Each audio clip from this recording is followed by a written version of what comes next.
Hello बच्चों, नमस्कार। स्वागत है आप सभी लोग का आपके अपने YouTube परिवार अप्लाइड ज्ञान में।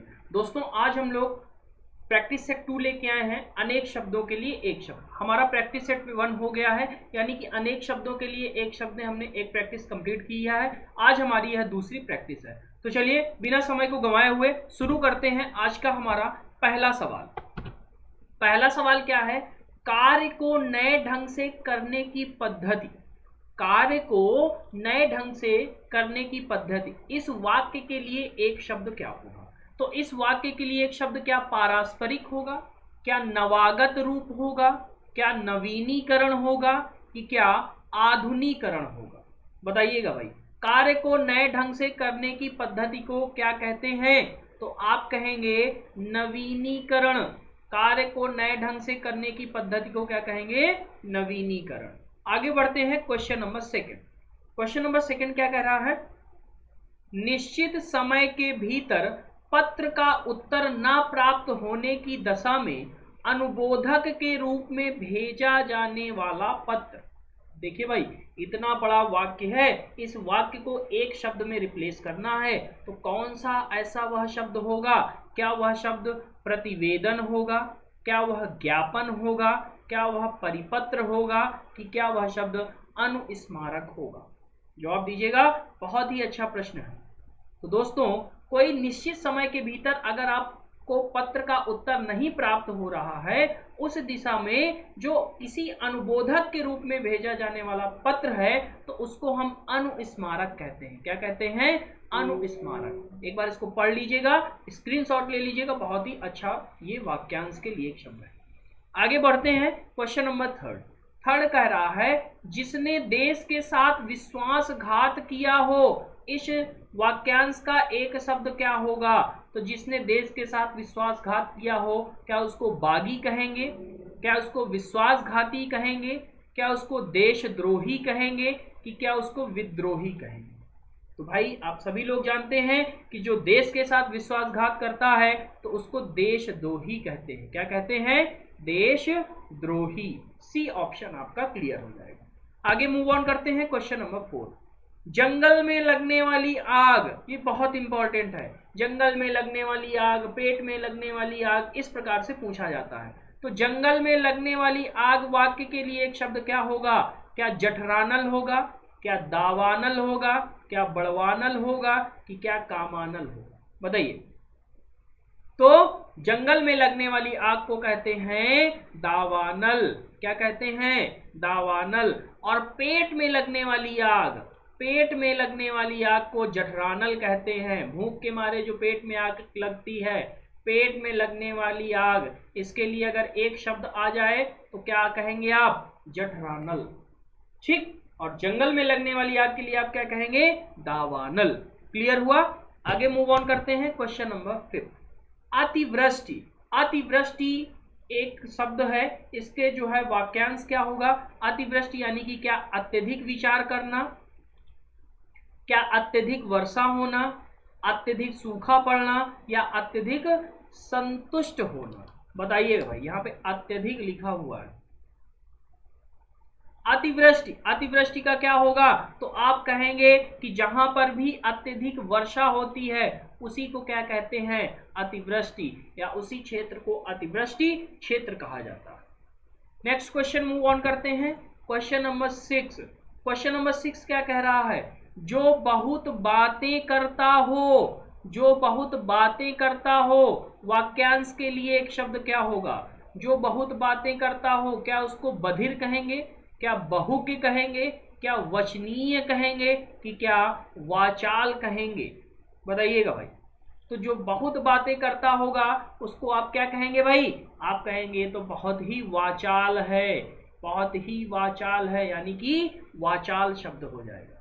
नेक्स्ट मूव ऑन करते हैं क्वेश्चन नंबर 7। क्वेश्चन नंबर 7 क्या कह रहा है? जिसके समान दूसरा ना हो, यानी कि जिसके समान कोई दूसरा भी ना हो, उस वाक्य के लिए एक शब्द क्या होगा?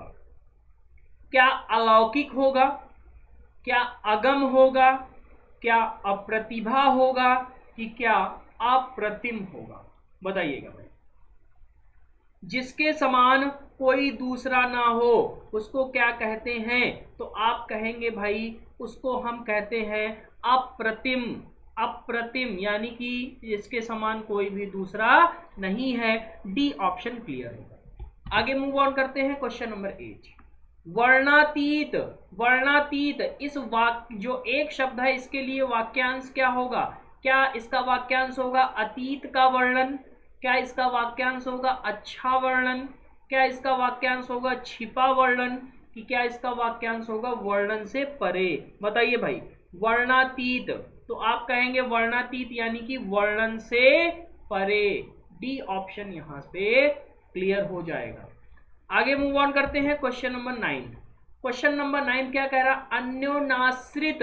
अन्योनाश्रित यह एक शब्द है, इसके लिए वाक्यांश कौन सा होगा? अन्योनाश्रित जो किसी पर आश्रित होना या किसी पर आश्रित ना होना या एक दूसरे पर आश्रित होना या किसी को आश्रित बना देना। बताइएगा भाई। अन्योनाश्रित ये जो एक शब्द है इसके लिए वाक्यांश क्या होगा? तो अन्योनाश्रित यानी कि एक दूसरे पर आश्रित होना। एक दूसरे पर आश्रित होना यही क्या कहलाता है? यही आपका अन्योनाश्रित कहलाता है। यानी कि सी ऑप्शन क्लियर होगा। आगे मूव ऑन करते हैं क्वेश्चन नंबर 10। बहुत ही इंपॉर्टेंट है, मोस्ट इंपॉर्टेंट डाल लीजिए। वह सायंकालीन बेला जब पशु वन से चरकर लौटते हैं। वह सायंकालीन बेला जब पशु वन से चरकर लौटते हैं। तो इस वाक्य के लिए एक शब्द क्या होगा? क्या इसको गोधूली कहते हैं? क्या इसको सूर्यास्त कहते हैं? क्या इसको सायं बेला कहते हैं? कि क्या इसको अपराहन कहते हैं? बताइए भाई। बहुत ही अच्छा प्रश्न है, कई बार रिपीट हुआ है अच्छे अच्छे एग्जाम्स में। तो जो सायं बेला होती है उस सायं बेला पर जब पशु वन से चरकर लौटते हैं तो इसको गोधूली कहते हैं। याद रख लीजिएगा, इसको क्या कहते हैं? गोधूली। आगे बढ़ते हैं क्वेश्चन नंबर 11 की ओर। जो दूसरों के सहारे जीवित रहें। जो दूसरों के सहारे जीवित रहें वाक्यांश के लिए एक शब्द क्या होगा? क्या परावलंबी होगा? क्या पराश्रित होगा? क्या परोपजीवी होगा? कि क्या पराधीन होगा? जो दूसरों के सहारे जीवित रहते हैं तो आप कहेंगे उनको क्या कहेंगे? आप कहेंगे परोपजीवी। परोपजीवी सी नंबर यहाँ पे क्लियर होगा। आगे बढ़ते हैं क्वेश्चन नंबर 12। क्वेश्चन नंबर 12 क्या कह रहा है? किसी के प्रति उदारता एवं कृपा पूर्वक किए जाने वाला व्यवहार। किसी के प्रति उदारता एवं कृपा पूर्वक किए जाने वाला व्यवहार। क्या इसको विग्रह कहेंगे? क्या इसको निग्रह कहेंगे? क्या इसको अवग्रह कहेंगे? कि क्या इसको अनुग्रह कहेंगे? बताइएगा। बहुत ही अच्छा प्रश्न है यह। किसी के प्रति उदारता एवं कृपा पूर्वक किए जाने वाले व्यवहार को हम लोग क्या कहते हैं? तो उसको हम लोग अनुग्रह कहते हैं। क्या कहते हैं? अनुग्रह। आगे बढ़ते हैं क्वेश्चन नंबर 13 की ओर। 13 क्या कह रहा है? दो पर्वतों की बीच की भूमि। मोस्ट इंपॉर्टेंट भाई, मोस्ट इंपॉर्टेंट। ये आपके यूपी टेट एग्जाम में 1000 बार पूछा जा चुका है, रिपीटेड सवाल है। दो पर्वतों के बीच की भूमि को क्या कहते हैं? क्या इसको उपत्यका कहते हैं? क्या घाटी कहते हैं? क्या द्रोण कहते हैं? कि क्या बेसिन कहते हैं? बताइएगा। दो पर्वतों के बीच की भूमि को क्या कहा जाएगा? फटाफट जवाब दीजिएगा कमेंट सेक्शन में। सभी लोग, जितने भी वीर और वीरांगनाएं, जितने सभी लोग जुड़े हुए हैं, सभी लोग इसका जवाब कमेंट सेक्शन में जरूर दीजिएगा। तो दो पर्वतों के बीच की दूरी को क्या कहा जाता है? उपत्यका। क्या कहा जाएगा? उपत्यका। यानी कि ए ऑप्शन क्लियर है, इसको आप एकदम से कंठस्थ कर लीजिए। आगे बढ़ते हैं क्वेश्चन नंबर 14। क्वेश्चन नंबर 14 क्या कह रहा है? जो शत्रु की हत्या करता है। जो शत्रु की हत्या करता है उसको क्या कहते हैं? क्या उसे शत्रुघ्न कहेंगे? क्या नश्वर कहेंगे? क्या जन्मांध कहेंगे? कि क्या निर्दय कहेंगे? बताइए। जो शत्रु की हत्या करे तो आप कहेंगे जो शत्रु की हत्या करे वही शत्रुघ्न सिन्हा है। शत्रुघ्न सिन्हा जानते हैं ना भाई? वही अपना, अरे अपना वही बिहारी बाबू। तो जो शत्रु की हत्या करे उसे शत्रुघ्न कहते हैं। और आप जानते हैं कि शत्रुघ्न सिन्हा एक लीजेंड एक्टर हैं। आप उनकी मूवी देखेंगे तो वो हमेशा शत्रु की ही हत्या करते हैं। अपने नाम के अनुरूप वह हर एक मूवी में अपना रोल किए हुए हैं। ठीक, तो जो शत्रु की हत्या करे उसको शत्रुघ्न कहेंगे। आगे मूव ऑन करते हैं क्वेश्चन नंबर 15। जिसके आर पार देखा जा सके, जिसके आर पार देखा जा सके उसको क्या कहेंगे? क्या उसे दूरदर्शी कहेंगे, क्या सूक्ष्मदर्शी कहेंगे, क्या पारदर्शी कहेंगे, कि क्या अतलदर्शी कहेंगे? बताइए। जिसके आर पार देखा जा सके तो आप कहेंगे कि जिसके भी आर पार देखते हैं उसको पारदर्शी कहते हैं। क्या कहते हैं? पारदर्शी। सी ऑप्शन यहां से क्लियर होगा। आगे मूव ऑन करते हैं क्वेश्चन नंबर 16। क्वेश्चन नंबर 16 कह रहा है आयु में बड़ा व्यक्ति क्या कहलाता है? आयु में बड़ा व्यक्ति, क्या उसको कनिष्ठ कहते हैं, क्या वरिष्ठ कहते हैं, क्या ज्येष्ठ कहते हैं, कि क्या पूजनीय कहते हैं? बताइए। तो आयु में बड़ा व्यक्ति क्या कहलाता है? ज्येष्ठ। सी ऑप्शन क्लियर होगा। आगे मूव ऑन करते हैं क्वेश्चन नंबर 17। ये भी बहुत इंपॉर्टेंट है। वह स्त्री जिसे पति ने त्याग दिया हो उसको क्या कहेंगे? वह स्त्री जिसे पति ने त्याग दिया हो। इस वाक्यांश का एक शब्द क्या होगा? क्या इसे उल्टा कहेंगे, क्या परकीया कहेंगे, क्या परित्यक्ता कहेंगे, क्या बांश कहेंगे? ये थोड़ा सा जो है टाइपिंग महोदय ने जो पता नहीं कहाँ का प्रश्न कहाँ पे इसको मिला दिया, ये गलत है। ठीक, तो 4 ऑप्शन बताइएगा कि जो वह स्त्री जिसे पति ने त्याग दिया हो उसको क्या कहेंगे? क्या उसे उल्टा कहेंगे, क्या परकीया कहेंगे, क्या परित्यक्ता कहेंगे, कि क्या बांझ कहेंगे? तो आप कहेंगे उसे परित्यक्ता कहते हैं। क्या कहते हैं? परित्यक्ता, यानी कि सी ऑप्शन क्लियर है। आगे मूव ऑन करते हैं क्वेश्चन नंबर 18। जो सफलतापूर्वक प्राप्त किया जा सके, जो सफलतापूर्वक प्राप्त किया जा सके, वाक्यांश के लिए एक शब्द क्या होगा? क्या उसको सरल कहेंगे, क्या सुलभ कहेंगे, क्या सुंदर कहेंगे, कि क्या सुप्राप्य कहेंगे? बताइएगा भाई। बहुत ही अच्छा सवाल है। जो सफलतापूर्वक प्राप्त किया जा सके उसको क्या कहेंगे? तो आप कहेंगे उसे सुलभ। क्या कहेंगे? सुलभ, यानी कि वह चीज सफलतापूर्वक हमको प्राप्त होगी। आगे मूव ऑन करते हैं क्वेश्चन नंबर 19। हमेशा रहने वाला, हमेशा रहने वाला क्या कहलाता है? शाश्वत, समसामयिक, प्राणदा या पार्थिव? जो हमेशा रहे, जो जन्मों जन्मांतर से बना आ रहा है उसको क्या कहेंगे? हमेशा रहने वाले को शाश्वत कहते हैं। जिसका कोई अंत ना हो वह क्या कहलाएगा? शाश्वत। आगे बढ़ते हैं। आज का लास्ट सवाल, अगोचर। ये जो है एक शब्द है, इसके वाक्यांश क्या होगा? अगोचर। जिसका अनुभव शरीर को ना हो, क्या उसको अगोचर कहते हैं?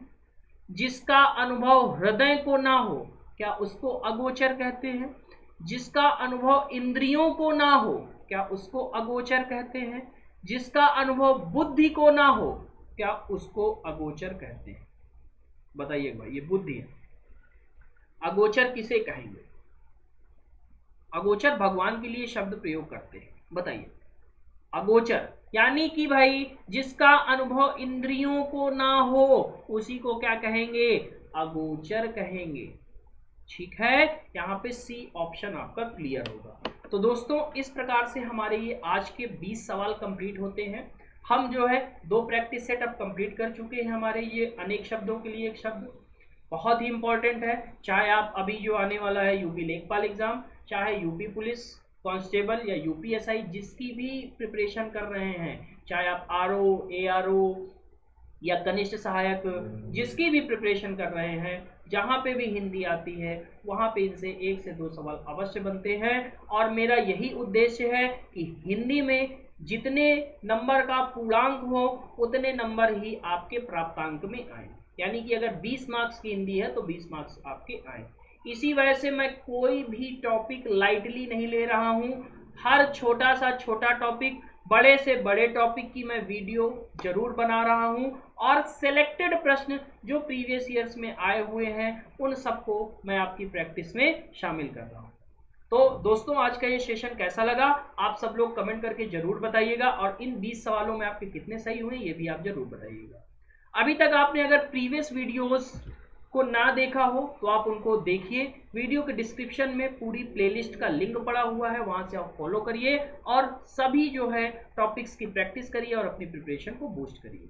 मिलते हैं अगली क्लास में, तब तक के लिए दोस्तों खुश रहिए, मस्त रहिए, मुस्कुराते रहिए और पढ़ते रहिए। जय हिंद।